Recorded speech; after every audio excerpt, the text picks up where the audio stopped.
Donc nous sommes au bâtiment Ricoeur de l'Université Paris-Nanterre où a lieu l'événement qui s'intitule Habiter la ville par les jeunes.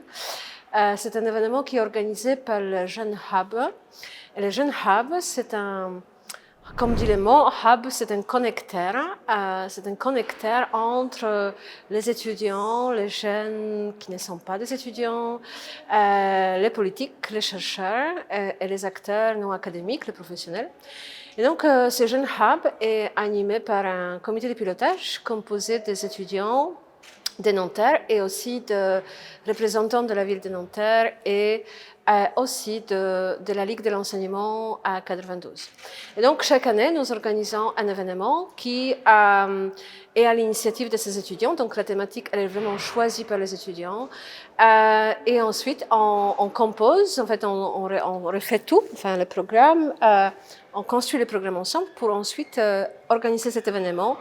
Et pour construire un espace et donner l'occasion aux jeunes d'interagir avec à la fois des autorités politiques publiques, les chercheurs, et finalement vraiment lier les trois thèmes, c'est la science, la démocratie et la jeunesse. Tout cela fait partie d'un programme qu'on appelle SAPS, Science avec et pour la société. Moi, je suis chargée de mission auprès de la présidence pour mettre en place un axe de ce programme qui s'appelle Axe partagé.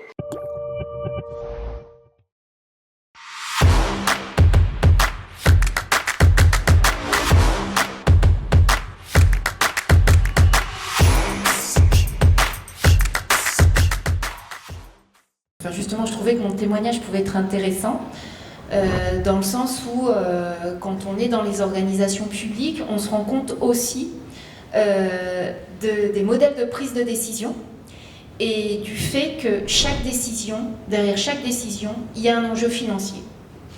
Et qu'aujourd'hui, qu'on soit dans le public ou dans le privé, l'enjeu financier est très important. Déjà, qu'est-ce que c'est un jeune? Déjà, ça c'est une question à laquelle je n'ai pas de réponse. Ou en tout cas, on sait que 18-25 ans à peu près, il y a une forme de consensus autour de cette catégorie-là, mais il y aurait matière à discussion, et d'ailleurs il y a matière à discussion notamment au niveau municipal. Je sais que dans certaines collectivités, on peut jouer un petit peu sur la tranche d'âge, parfois on fait 16 ans, parfois on fait 26, 27 ans. Donc déjà, qu'est-ce qu'un jeune? Ça, je ne saurais pas comment répondre à cette question. Quand on doit approcher les questions de logement, et je rejoins évidemment Ilias précédemment, alors que ce soit les questions d'action sociale ou les questions effectivement de logement, on est sur un hyper-cloisonnement des dispositifs. On le dit tout le temps, on a des approches qui sont en silo. Et le problème, c'est que c'est devenu tellement caricatural que personne n'y comprend plus rien. La première chose, c'est de se dire que le droit au logement, il va avec tous les autres droits. On imagine mal, mais vous le savez peut-être pour certains d'entre vous, puisque je sais que dans la faculté de Nanterre, il y a des gens particulièrement courageux qui sont étudiants alors qu'ils n'ont pas de logement. Donc vous savez la difficulté qu'il y a à étudier quand on n'a pas de logement décent. Vous savez la difficulté qu'il y a à être en bonne santé quand on n'a pas de logement décent. Vous savez la difficulté qu'il y a à travailler quand on n'a pas de logement décent, à étudier, à se nourrir, etc. À s'organiser avec d'autres, c'est pas simple. Donc la première chose qui a été mise en évidence dans cet avis, c'est qu'on avait, dans l'avis précédent de 2016, on s'était interrogé, ou les personnes qui étaient là à ce moment-là s'étaient interrogées sur est-ce qu'il n'y a pas un système de discrimination systémique finalement dans cet accès au droit au logement décent. Et dans cet avis, malheureusement, 8 ans après, force a été de conclure que cette fois-ci, on pouvait vraiment parler de système discriminant, un système qui exclut les plus pauvres de l'accès au logement décent. La première cause de non-accès au logement décent est d'ordre financier. Elle est liée à la financiarisation croissante et sans limite du domaine immobilier. Entre 2001 et 2021, le logement parisien a augmenté de 260%. Et pendant ce temps-là, le revenu disponible des habitants a augmenté de 29%. Donc que les jeunes n'aient pas encore de quoi s'acheter un logement, c'est une chose, mais ils ne peuvent même pas se loger puisque les loyers augmentent énormément. C'est que l'accès au logement social a été rendu plus difficile. Alors pour plusieurs raisons, on a baissé, il y a eu des choix politiques qui se font, qui sont de dire on va mettre moins d'argent sur la construction du logement social. Donc et notamment du logement social pour ceux qui en auraient le plus besoin, donc ceux qui ont les plus bas revenus, ce qu'on appelle donc les PLAI. Il avait été promis 40 000 créations par an et on en est bien loin. Eh bien, des étudiants, par exemple, chez vous, se voient refuser l'accès à un logement social parce qu'ils ont moins de 500 € de revenus par mois. Alors c'est paradoxal de se dire que ceux qui ont le plus besoin, qui ont moins de 500 € par mois, c'est ceux-là qui ont moins accès. Mais c'est pourtant la réalité. Et en ça, on peut se dire qu'on a un système qui discrimine, qui met de côté ceux qui en auraient le plus besoin. L'autre grosse cause, c'est qu'on est dans un pays où on a accès à des lois extraordinaires. Voilà, elles ne sont peut-être pas étudiées, mais c'est des lois extraordinaires. On a notamment la loi SRU, qui, de l'avis de tous, le Sénat a fait un rapport là-dessus, est une bonne loi avec l'obligation de construire du logement social, qui n'est pas complètement respectée. On a la loi DALLO, qui, pareil, c'est une loi extraordinaire, l'obligation de résultat pour l'État de garantir ce droit au logement, qui pourrait être une force. C'est pour ça qu'on a créé les droits de l'homme après la guerre, enfin, qu'on s'est donné ces obligations-là, c'est parce que ça pouvait constituer une force, et ce DALLO n'est pas respecté. Le jeune, en termes d'âge, ça a le côté effectivement artificiel. Il y a une borne cependant qui, en matière effectivement de mal logement et d'accès aux ressources, est essentielle, c'est plus de 25 ans, moins de 25 ans. Pourquoi ? À cause du RSA. Aujourd'hui, les personnes il y a toute une série de jeunes qu'on n'arrive pas à se mobiliser. On n'arrive pas à les intégrer. Effectivement, il y a aujourd'hui de plus en plus d'étudiants pauvres, parce que l'État s'est planté complètement sur son calibrage. On devait atteindre 3 millions d'étudiants en 2025-26, on y est arrivé avec 4-5 ans d'avance. C'est vrai que ça a un impact qui est très très fort. Le logement étudiant est financé pour la partie sociale. Le nombre de logements étudiants sociaux en France, c'est ridicule. Il y a un nombre très très faible. Il doit y avoir, je crois, 180 000 places en Crous. La construction, les aides à la construction aujourd'hui en logement, il n'y a pas un sou de l'État, il n'y a pas un euro. Ce que nous, on dit depuis longtemps, pour éviter, encore une fois, ces ruptures de parcours qui sont désastreuses, c'est effectivement étendons le RSA aux jeunes à partir de 18 ans. C'est aussi une demande de la Commission nationale consultative des droits de l'homme depuis un certain temps. Et effectivement, je pense que c'était potentiellement étudié dans les tuyaux en 2020, mais j'ai l'impression que ça a été mis sous le tapis. Ah oui, c'est pas possible d'imaginer que des étudiants qui sont dans cette salle puissent ne pas dormir dans un logement décent ce soir. Pour moi, c'est insupportable. Déjà, le RSA en soi, tout est dans le nom, revue de solidarité active. C'est la question de l'activité. Donc déjà, aujourd'hui, faut le dire, un étudiant il n'est pas considéré comme actif en tant que tel. Même si en 1946, l'UNEF avait proposé dans la charte de l'UNEF que l'étudiant soit considéré comme un travailleur, ça n'est pas encore aujourd'hui, on ne considère pas que les étudiants sont des travailleurs, ce qui est en soi discutable, en tout cas de mon point de vue. Le RSA, tant qu'il sera accolé à cette idée qu'il dépend de l'activité, on a le RSA jeune actif qui a été introduit. Le RSA jeune actif, comme son nom l'indique, c'est pour les actifs. Et tant que les étudiants ne sont pas considérés comme des actifs, le RSA jeune actif ne concerne pas les étudiants. Il y a des débats, et ça fait longtemps, sur la question du revenu universel. On y revient toujours.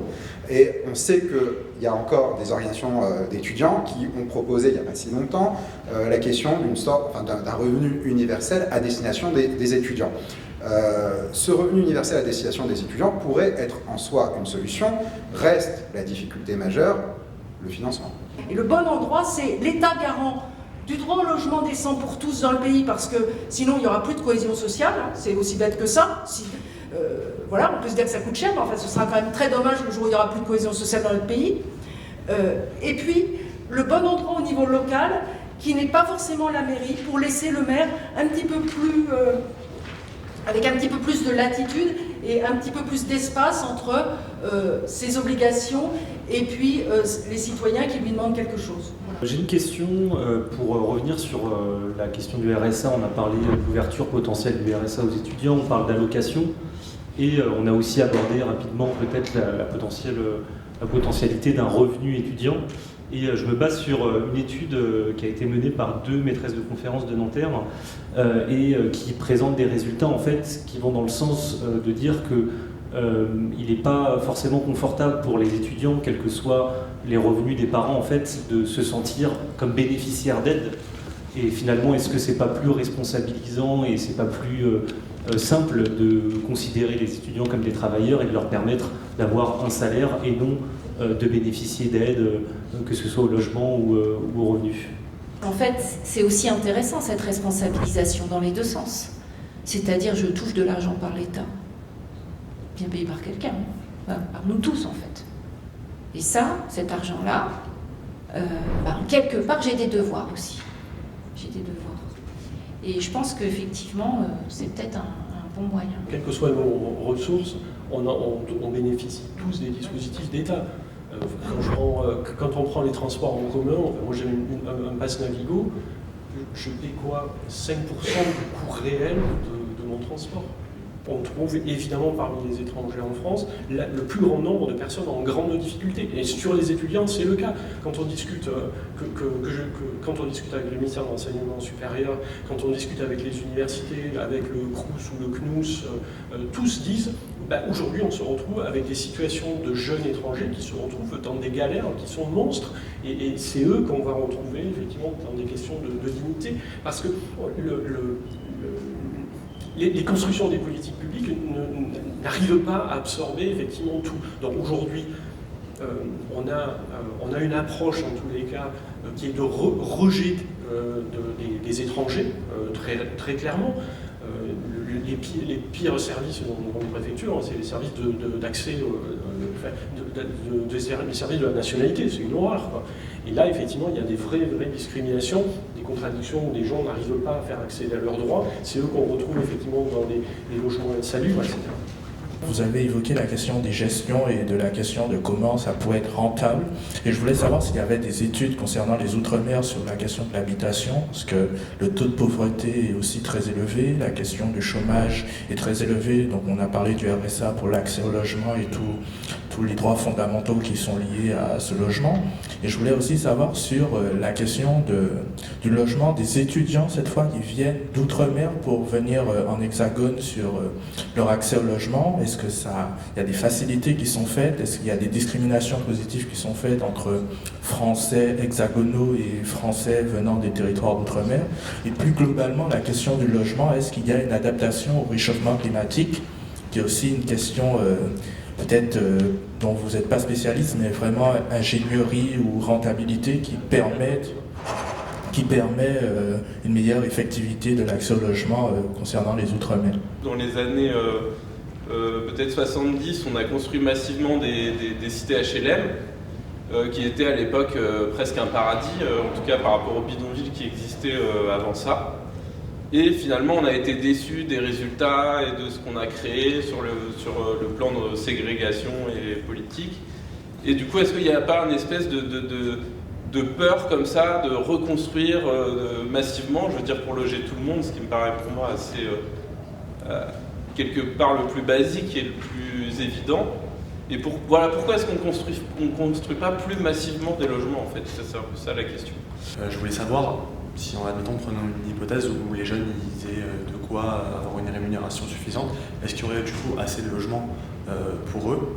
Et si oui, de savoir, parce que moi personnellement j'avais envie d'avoir un peu une vision optimiste, et l'idée d'une rémunération universelle, j'y crois pas parce que je trouve que c'est désavantageux pour ceux qui vont avoir une rémunération bonne et ceux qui vont pas du tout avoir de rémunération. Ça va créer en fait d'autres inégalités. Est-ce qu'il y aurait potentiellement d'autres solutions qui peuvent être abordées, sachant qu'il y a un truc qui est remonté qui est très intéressant concernant les KPI, mais en fait on ne va pas avoir de suivi sur comment vont être financées les choses et comment l'argent va être dépensé. Donc je voulais savoir si un peu vous avez du coup pouvez rebondir sur cette question. Dans un pays, quand on est en situation dramatique, on peut faire de la réquisition.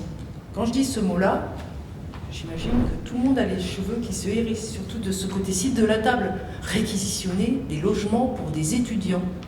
Ça fait partie des outils de l'État. Moi, j'ai une question par rapport à une option qu'on pourrait mettre en place, je ne sais pas dans quelle optique, mais surtout dans les zones en tension où il y a énormément de logements vacants, dans justement ces arrondissements parisiens. Ça serait le plafonnement des loyers. C'est quelque chose qui a été mis en place dans des grosses villes comme à Berlin parce que les loyers ont augmenté très très rapidement et justement il y a eu cette problématique-là. Mais j'ai pas l'impression qu'on en parle en France, en tout cas j'ai jamais entendu ça en France. Et est-ce que ça serait possible, envisageable? Pourquoi on n'en parle pas? Je pense que ça pourrait régler pas mal de situations, surtout dans les grosses villes où il y a énormément de logements vacants. Je crois beaucoup plus à l'efficacité, par exemple, d'une mesure à l'encontre des Airbnb. Mais diable, c'est simple. On fiscalise beaucoup plus important les Airbnb. J'y recours moi aussi à des Airbnb, mais ça, ok, je mesurerai le prix. Mais pour moi, l'outil fiscal, là, en l'occurrence, est beaucoup plus efficient, en tous les cas, que des mesures qui sont plus contraignantes. Sur cette table ronde, l'objet était pour nous de reparler d'un avis qui a été voté à la CNCDH l'année dernière sur le droit au logement effectif pour tous. Ce qui est ressorti de cet avis, c'est qu'il y avait en ce moment quelque chose qui tournait autour de la discrimination systémique, on pourrait dire, dans l'accès au logement d'une partie de la population. 20%, les 20% plus pauvres de la population ont énormément de mal à se loger de manière décente aujourd'hui et c'est absolument inacceptable. Alors on a cherché dans puisque c'est un déni d'un droit fondamental qui est le droit au logement, on a cherché les causes de ce déni de droit et deux causes principales apparaissent sur lesquelles on a échangé au cours de cette table ronde, à la fois toutes les questions qui tournent autour de le logement devenu un bien financier, devenu un bien de spéculation. Donc c'est une des causes principales, c'est-à-dire que tant que le système ne s'arrêtera pas, tant que le logement ne redeviendra pas un droit fondamental et deviendra un bien marchand, et ne sera qu'un bien marchand, alors on n'aura pas suffisamment de logements et on n'aura pas suffisamment de logements décents à des conditions abordables pour tous. On est le pays de la Déclaration des droits de l'homme, comme disait Badinter, mais pas toujours celui des droits effectifs de l'homme. Et dans le domaine du logement, c'est particulièrement vrai. On a des droits très protecteurs. On est un des seuls pays à avoir le droit au logement opposable, c'est-à-dire que l'État devient garant et a une obligation de résultat quant à l'obligation de donner un logement, de faire que chaque personne ait un logement abordable. Et cette loi DALO n'est pas effective aujourd'hui.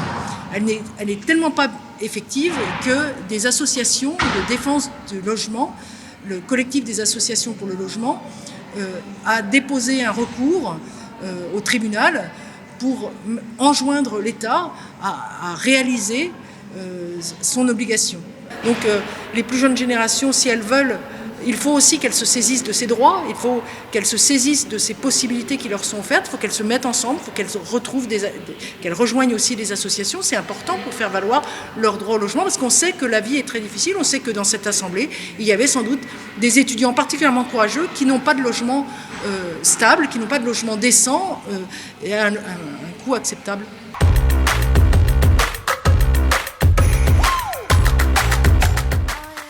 La CNCDH s'est intéressée aux questions de logement en 2024 à la suite d'un avis précédent fait en 2016, simplement pour questionner l'accès, enfin le droit au logement pour tous et toutes et à un logement convenable.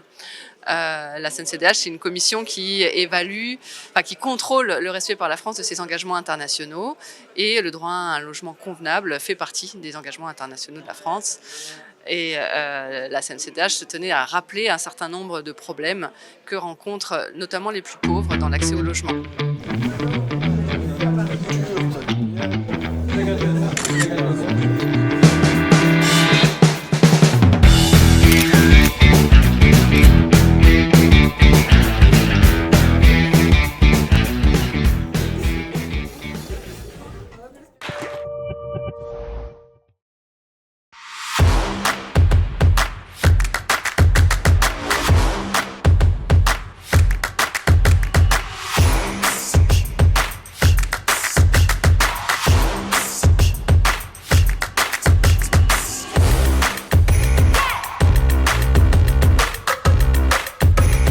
Les CAPS sont nés en 2010, portés par la FEV, donc l'association de la Fondation étudiante pour la ville, dont la vocation est de lutter contre les inégalités éducatives et sociales.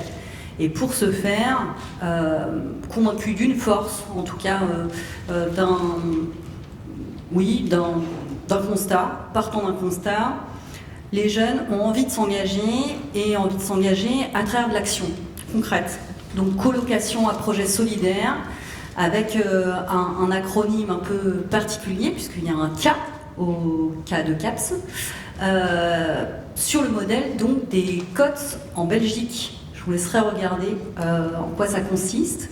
Nous, on s'en est largement inspiré, mais on a adapté le modèle en France. Le principe, c'est de s'inscrire dans un triptyque, se loger, étudier, s'engager. À savoir que tous les capseurs et capseuses vont s'impliquer, quand ils s'engagent dans le projet CAPS, dans des projets collectifs, avec, par, pour, idéalement, mais avec et pour, à minima, les habitants de leur quartier.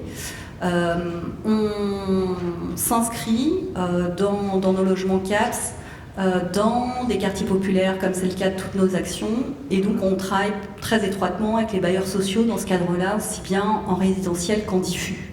Je fais partie des CAPS maintenant depuis 3 ans et bientôt 4 en fait, donc ça fait un petit moment. Tout d'abord, je suis étudiante et en même temps alternante et donc bénévole au sein des CAPS depuis en fait mes 18 ans. C'est une formule que j'ai choisie pour plusieurs raisons que tu viens d'évoquer juste avant. Des ateliers cuisine destinés à des foyers pour les personnes âgées en situation précaire, donc qu'on va animer, qu'on va venir rencontrer et on va essayer d'égayer un peu leur journée à travers des activités créatives pour les enfants aussi, parce que la FEV travaille surtout avec des jeunes enfants. Tout cet engagement, en fait, on peut le valoriser en tant que capseur. Déjà, grâce à l'université, j'étais étudiante à l'université de Nanterre pendant 1 an et je sais qu'on peut les valoriser en crédit, ces engagements. Moi, je vais me lancer du coup sur les premières questions. Ma première question va concerner les logements insalubres et particulièrement au travers des CROUS et tout ce qui a été notifié, parce que plusieurs de nos camarades, pendant les interactions et aussi pendant les interactions avec les experts de ce matin, ont fait notifier que la situation est très dégradée. Et avez-vous des solutions vis-à-vis, premièrement à Nanterre, vis-à-vis du logement, ensuite au niveau national, peut-être, Madame la Sénatrice, et qu'est-ce que pourrait apporter aussi le CAPS au niveau de la question du logement insalubre vis-à-vis de cet aménagement? Moi, en sus de cette délégation du logement et de l'habitat, j'ai aussi en charge les questions d'hygiène. Donc j'ai le service hygiène, effectivement, qui est dans le cadre de ma délégation. Et bien évidemment, on est sollicité dans ce cadre-là par des habitants, des locataires. Et on intervient, donc j'envoie le service hygiène pour faire des constats. Et à ce moment-là, effectivement, on interpelle. Et on arrive à interpeller parce que la ville de Nanterre a toujours noué des partenariats. On essaie de maintenir ces partenariats avec tous les strates, les bailleurs sociaux, avec la préfecture des Hauts-de-Seine, avec bien évidemment le CROUS qui est en charge effectivement de plusieurs chambres universitaires à l'université de Nanterre. Donc oui, on a intervenu, on a réussi même à intervenir dans le cadre de résidences. Là où c'est plus compliqué, c'est les résidences étudiantes privées, où là, bien évidemment, très compliqué d'entrer dans ces résidences privées pour constater. Et grâce à notre partenariat qu'on a développé, moi je me suis attelée dès les premières années de mon mandat, on a été sollicité par une de vos camarades qui était effectivement à Fac Habitat. C'est une résidence étudiante privée dans le quartier du Parc Sud, où véritablement la chambre étudiante était vraiment dans un état, mais vraiment catastrophique, et qui n'était pas normal. Et on a effectivement, dans un premier temps, on va même loin, hein, on fait des mises en demeure, même si on sait que le droit ne va pas être de notre côté, parce qu'effectivement, on n'est pas propriétaire de ces résidences-là. Alors oui, comme vous disait Madame la Sénatrice, je vous invite véritablement effectivement à solliciter le service hygiène de la ville de Nanterre lorsque vous constatez qu'effectivement il y a une inertie de la part donc, de vos bailleurs, des bailleurs, que ce soit le CROUS, que ce soit peut-être qu'effectivement vous êtes en résidence sociale à l'extérieur. Le maire de la ville de Nanterre a un pouvoir effectivement de police permettant de prendre des arrêtés de mise en péril ou d'insalubrité, d'arrêté d'insalubrité qui contraint les bailleurs à agir et à faire les travaux nécessaires. À respecter la loi en fait. Surtout. Ouais. Ouais. Cette question-là, elle est intéressante, on l'avait abordée tout à l'heure. Effectivement, on avait fait le constat que la loi n'était pas respectée s'agissant de la salubrité des logements. Il y avait un autre sujet qu'on avait abordé, c'est celui des logements sociaux et des quotas, en fait, qui sont peut-être rarement appliqués, on n'avait pas de chiffres. Comment est-ce qu'on pousse les bailleurs à appliquer les quotas qui sont normalement de vigueur pour inclure plus de populations dites populaires La ville de Nanterre, c'est 56% de logements abordables. Donc on est de loin, on dépasse même effectivement la loi parce qu'on a vocation effectivement à loger tous nos habitants dans les meilleures conditions possibles. On a 11 quartiers, un 11e quartier qui sort de terre, qui est le quartier des Gros, où bien évidemment notre ADN politique, entre guillemets, c'est le vivre ensemble. Tout le monde a le droit de vivre ensemble dans des logements qui sont dignes et qui sont de qualité. Les étudiants font partie de la population nantérienne. Et donc on a construit du logement pour cette population, et un peu dans tous les quartiers. Alors on est très vigilant dans ce qu'on construit pour les étudiants. On a bien évidemment les résidences privées. Quand les loyers sont flambent, je ne pense pas que ce soit bénéfique aux étudiants. C'est pas par hasard en fait que quand tu as des espaces libres, les promoteurs viennent dire nous ici on va faire du co-living ou on va faire du logement étudiant, etc. C'est parce qu'en fait il y a des niches fiscales. Et là on arrive en fait à, je change d'échelle. Et en fait, si on se retrouve avec ce type de constructions qui sont proposées aux étudiants, c'est-à-dire très très chères, c'est parce qu'il y a des niches fiscales. C'est-à-dire que nous, société, on concourt tous à ce que ces promoteurs puissent construire. Puisqu'en fait, on va leur dire là-dessus, vous n'allez pas être imposable, sur une partie des recettes, etc. Donc, c'est-à-dire que c'est notre concours à tous, collectif, au profit de ces promoteurs qui vont faire du co-living, de l'habitat étudiant à 1 200 € le studio, etc., etc. Donc moi, je pense que le logement passe plutôt par l'investissement public et que cet argent, au lieu de le donner en niche fiscale, on ferait mieux, ou en tout cas, si on donne en niche fiscale, il faut mettre des loyers, des barèmes de loyer en face, c'est-à-dire, ok, vous avez une niche fiscale, vous bénéficiez d'un abattement fiscal, etc., mais en face, vous avez des obligations de loyer réduits, ou alors utiliser ces niches fiscales pour directement demander au Crous de créer plus de logements. Et ça, c'est des choix politiques. Donc vous voyez la situation dans laquelle on se retrouve au coin de sa rue, eh bien en réalité, ça se décide quelques années avant, dans les hémicycles, que ce soit à l'Assemblée nationale ou au Sénat. De quel levier, en tant que décideur politique, vous disposez pour mettre en place des mesures comme le plafonnement de loyer ou interdire la création de tels logements et favoriser la création de logements publics quels sont vos leviers? Là, j'allais dire que ce sont vos leviers. Enfin, en tout cas, c'est les leviers des citoyens. Par contre, et ça c'est ton cas, quand vous avez des collectivités, et c'est mon cas à Paris aussi, où le logement social est une priorité, là c'est beaucoup plus facile, puisqu'en fait les bailleurs sociaux travaillent avec les collectivités, etc. Et là on a un vrai levier, c'est celui que tu utilises, j'imagine, on a un vrai levier pour pouvoir faire du logement social. Dans le prolongement des questions sur l'accès au logement, il y avait un sujet qui est revenu énormément, c'est sur le revenu des jeunes et leur contribution, notamment avec le RSA et tout ce qui peut venir avec, vous avez parlé d'abattement fiscal et le revenu des foyers, le rattachement au foyer des parents. Et il était aussi question de savoir comment on pouvait moduler tout ça pour qu'il n'y ait pas de discrimination, parce qu'un camarade nous avait fait remarquer que oui, certes, c'était parfois avantageux d'être dans le cas des parents lorsqu'on est dans l'intérim, mais parfois non. Donc, quelles sont les modalités qui permettent d'organiser tout ça? Quelles sont aussi les visions vis-à-vis du revenu universel vis-à-vis des jeunes? Est-ce qu'il doit être conditionné à l'activité ou pas?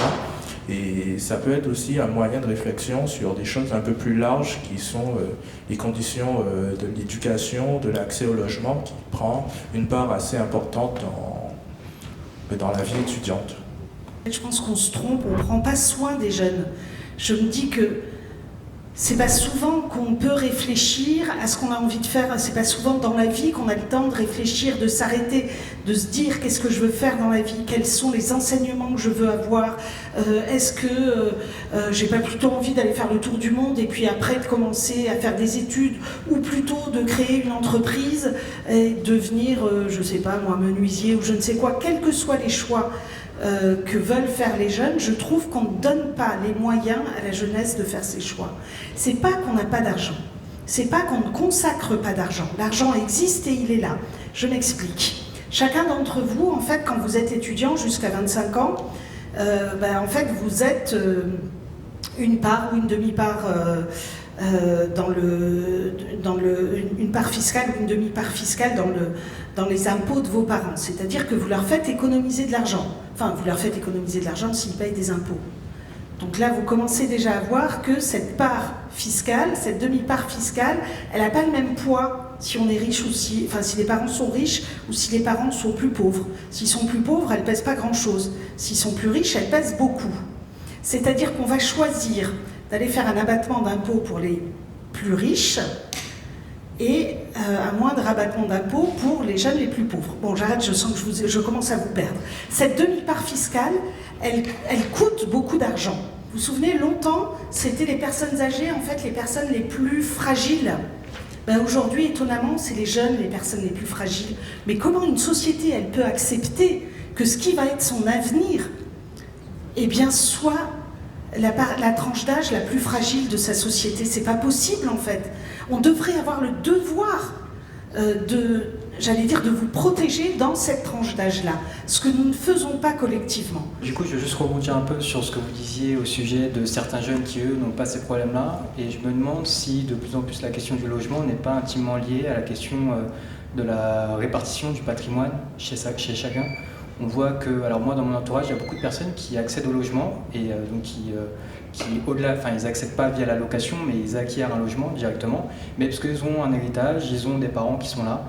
Et on voit que c'est complètement différent quand en fait on n'a pas de soutien financier, quand on n'a pas une banque qui est juste derrière, parce que des fois il s'agit juste du financement de la banque, mais du coup d'avoir l'apport, mais les 50 000 € avec un taux de 4%, en apport je veux dire, et les 50 000 € pour financer le prêt, on se retrouve à des prêts qui sont exorbitants et une impossibilité pour les personnes dans les situations les plus précaires et sans support financier d'acquérir un logement. Donc, est-ce que selon vous, et je parle notamment à Madame la sénatrice, parce que la fiscalité c'est un sujet qui se voit au Parlement, est-ce qu'il n'y a pas un réel sujet sur la question du patrimoine, sur la question de l'héritage, et on parlait de revenu universel, peut-être même un héritage universel ou quelque chose qui pourrait permettre à nous tous d'accéder au logement sans contrepartie de je viens de quelle famille, est-ce que mes parents ont ou pas eu de la chance d'acquérir un patrimoine ou pas. Pourquoi, par exemple, on n'a pas encore aujourd'hui des solutions qui permettent de centraliser l'accès à l'information sur ce type de thématique-là? Est-ce que certains d'entre vous sont inscrits, ont fait une demande de logement à la ville de Nanterre? Voilà. Donc, la ville de Nanterre, elle a, dans des logements spécifiques, des logements étudiants, effectivement, il y a une commission et en fonction des dossiers qui nous arrivent, des demandes de logements qui nous sont faites, sont réservées à ces jeunes, avec des loyers, bien évidemment, qui vont de 490 € à 600 €. Donc il y a des conditions, il y a des critères pour pouvoir les obtenir, mais en tous les cas, sachez-le, il faut impérativement que vous rendez à la mairie, fassiez une demande. Vous pouvez la faire en ligne, c'est une demande nationale de logement social, et bien évidemment, à partir de 17 ans, vous pouvez faire cette demande de logement social. Je vais rebondir, oui, est-ce que vous pourriez aussi nous parler de la manière dont on peut accéder au programme CAPS? Comment ça se passe et sur quel réseau aussi vous publiez, vous communiquez? Nous, ce qu'on observe en termes de freins, plus largement, pour nous, la question se pose dès le plus jeune âge. Pourquoi? Parce que concrètement, l'ascenseur social est bloqué. On voit bien que dès le plus jeune âge, cette question-là se pose, d'où le fait qu'on développe des programmes, nous, d'accompagnement des enfants et des jeunes qui sont complémentaires, qui ne peuvent qu'être complémentaires de l'existant. Ce qu'on défend, in fine, c'est de pouvoir développer, accroître la mobilité sociale des jeunes. Concernant les espaces de discussion, Nous en avons plusieurs à Nanterre, nous avons le conseil municipal des jeunes, mais après, à vous aussi de vous saisir de ces questions, d'aller rencontrer les élus, de leur proposer des thématiques. Tout ne doit pas tout le temps venir de nous. Il faut que ce soit co-construit et que chacune et chacun, vous pouvez contacter vos élus qui sont là à votre disposition pour travailler ensemble ces thématiques. Donc, quand on fait des propositions de loi, on écoute beaucoup les gens qui sont concernés. Donc là, on va faire ensemble les auditions sur le RSA jeune et peut-être que dans 6 mois, dans 1 an, on déposera cette proposition de loi au Sénat et que je la défendrai, j'allais presque dire en leur nom, mais en tout cas, ce sera un travail de co-construction ensemble du mois. Mais ça, je ne vous garantis pas, pour être tout à fait honnête, que tous les sénateurs font la même chose, ni même que tous les députés font la même chose. Mais c'est vrai que l'idée de se dire que tout le travail qu'on fait, finalement, on le fait pour vous, parce que de changer les lois, d'écrire des lois, c'est vous qui j'allais dire, qui en bénéficierez le plus, ou en tout cas qui vivrez avec, c'est quand même intéressant, non pas de le faire pour vous, mais de le faire avec vous. Que nous travaillons avec vous. Une fois qu'un parlementaire ou même qu'un élu municipal ou autre est élu, il a besoin de garder ce lien avec vous. Et c'est comme ça qu'elle a travaillé, qu'Antoinette aussi le fait. On travaille avec les populations pour capter ce besoin, discuter, et on se fait surtout au Parlement, moi je ne suis pas encore parlementaire, pas encore, se fait votre porte-voix pour vraiment parler entre guillemets, en votre nom, du moins de ce dont on retient de vos problématiques, pour questionner le gouvernement et l'obliger, dans le peu de moyens que nous avons lorsqu'on est dans l'opposition, à répondre à ces besoins qui sont criants et qui parfois ne passent pas.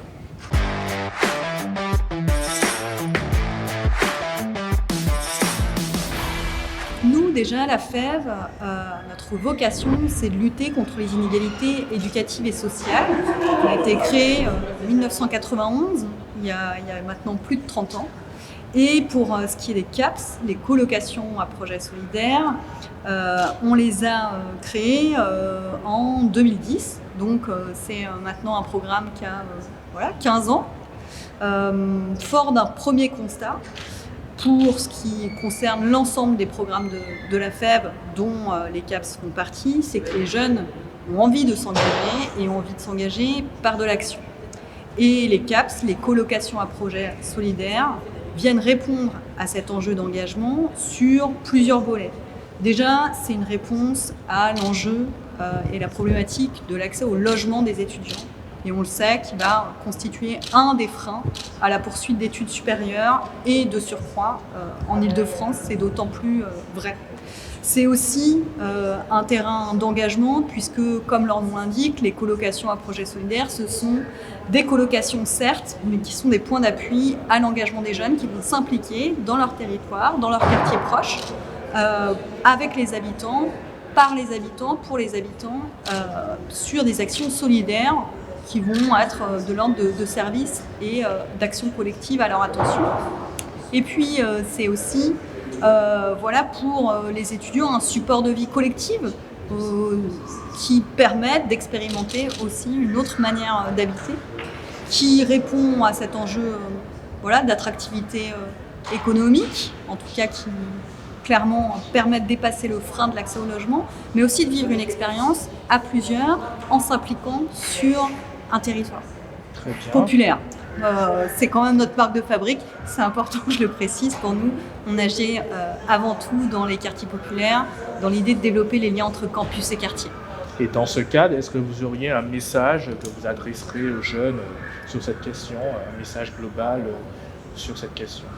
Qu'il y a des solutions qui existent, que vous avez non seulement votre mot à dire, mais une puissance d'action inestimable, et qu'à la FEV, on est très heureux de vous compter parmi nous, et on sera très heureux encore de pouvoir grandir avec vous à travers votre expérience d'engagement. Donc venez, rejoignez-nous.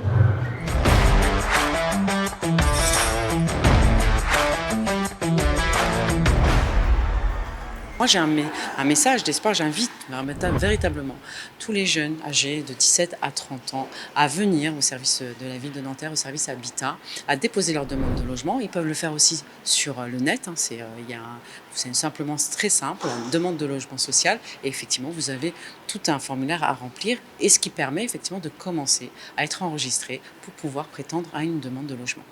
Les jeunes, ça sera toujours l'espoir de nous-mêmes. On a été jeunes, on ne l'est plus, on n'est pas encore seniors, donc j'ai beaucoup de respect effectivement pour les seniors qui nous ont apporté leur sagesse. Moi, le message d'espoir que j'ai pour cette jeunesse, c'est qu'effectivement qu'elle n'oublie pas qu'on est là pour elle, nous les anciens, et qu'elle doit être là pour les générations futures. Donc le message d'espoir, c'est que certes, des difficultés se créent, mais il y a des solutions à tout. Et n'hésitez pas à venir nous voir, à venir et entrer en contact avec ceux qui sont effectivement plus âgés que vous et qui ont l'expérience d'eux et qui pourront toujours vous trouver des solutions.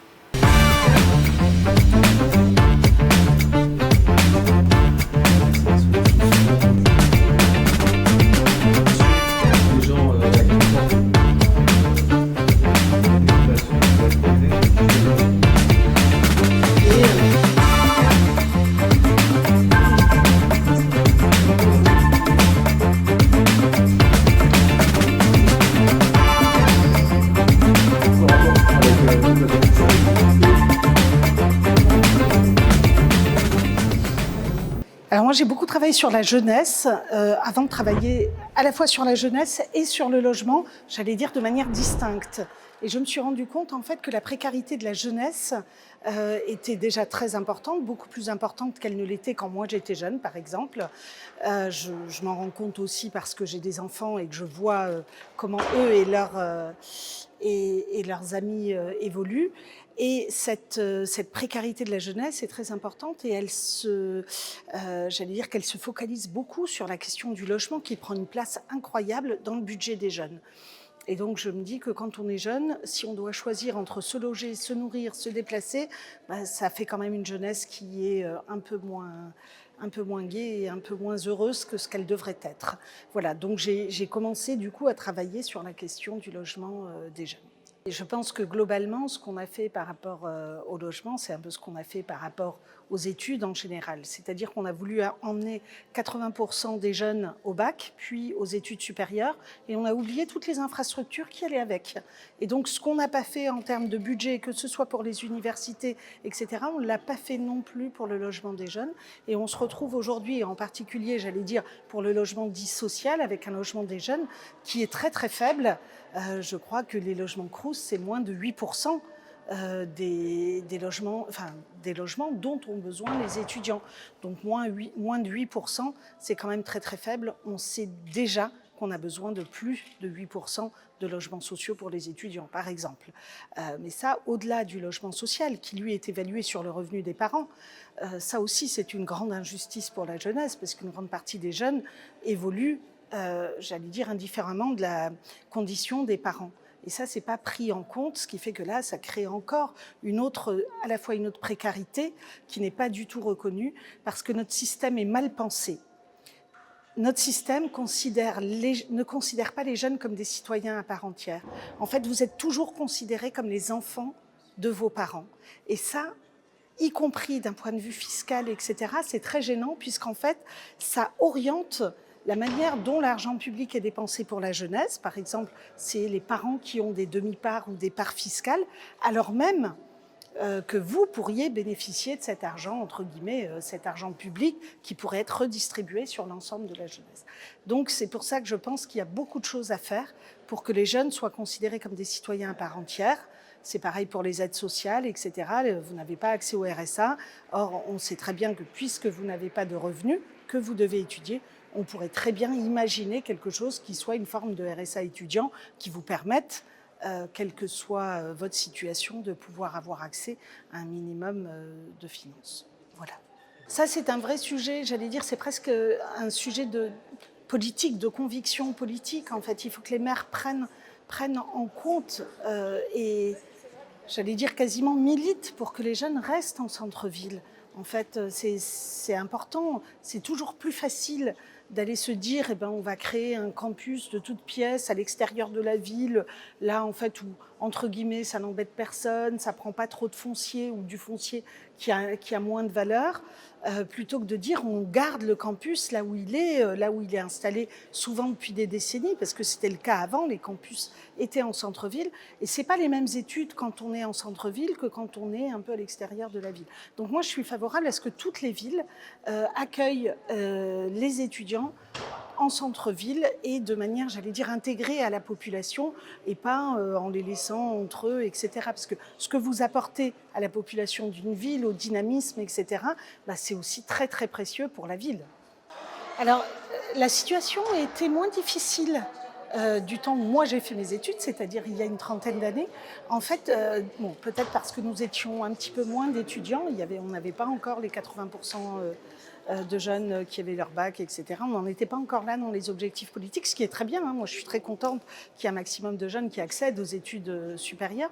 La situation, moi, j'étais boursière, donc j'ai bénéficié d'une bourse d'études, sans quoi j'aurais pas pu faire d'études supérieures.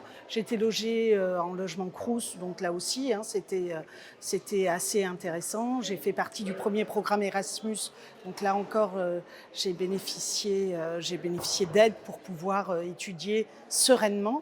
Et je crois que ça existe quand même beaucoup moins aujourd'hui. En tout cas, il y a beaucoup moins de gens qui ont cette chance-là aujourd'hui, proportionnellement. Et puis, ce que je constate, c'est que quand moi j'étais jeune, il n'y avait pas beaucoup d'étudiants qui travaillaient. S'il y avait 10% d'étudiants qui avaient un travail, j'allais dire au-delà de 24 heures, quoi, c'était quand même, ou au-delà d'un mi-temps, c'était quand même très exceptionnel. En fait, quand on était étudiant, on se consacrait à nos études. Et aujourd'hui, quand je vois qu'il y a 60% des étudiants qui travaillent par ailleurs, je me dis que la situation est quand même très très différente aujourd'hui et que la précarité est finalement plus grande vous êtes obligés de travailler. On ne peut pas faire des études quand on a un travail à temps plein ou même à 24 heures. C'est pas possible. Enfin, on peut, mais ça prend plus de temps de faire des études. On ne se consacre pas pleinement à sa tâche. Et c'est pour ça que moi je suis très favorable à un revenu universel pour la jeunesse, pour que chacun des jeunes puisse choisir son avenir sans contrainte, sans que ça dépende de ses parents, de leurs revenus, etc. Enfin, vraiment que chacun, en fonction de ses propres motivations, puisse soit ouvrir une entreprise, soit étudier, soit faire ses propres choix. Et ça, je crois que c'est vraiment quelque chose de très, très important. J'ai un message à la fois pour la jeunesse et pour l'ensemble de la société, c'est qu'en fait, il faut qu'on prenne soin de notre jeunesse, parce que cette jeunesse, composée, très diverse, cette jeunesse, en fait, est notre avenir. Et je crois vraiment que nous avons à protéger cet âge de la vie, 18-25 ans, à le protéger pour que ces adultes en devenir puissent faire leur choix sereinement et puissent... j'allais dire, avoir le droit de mener la vie qu'ils ont envie de mener.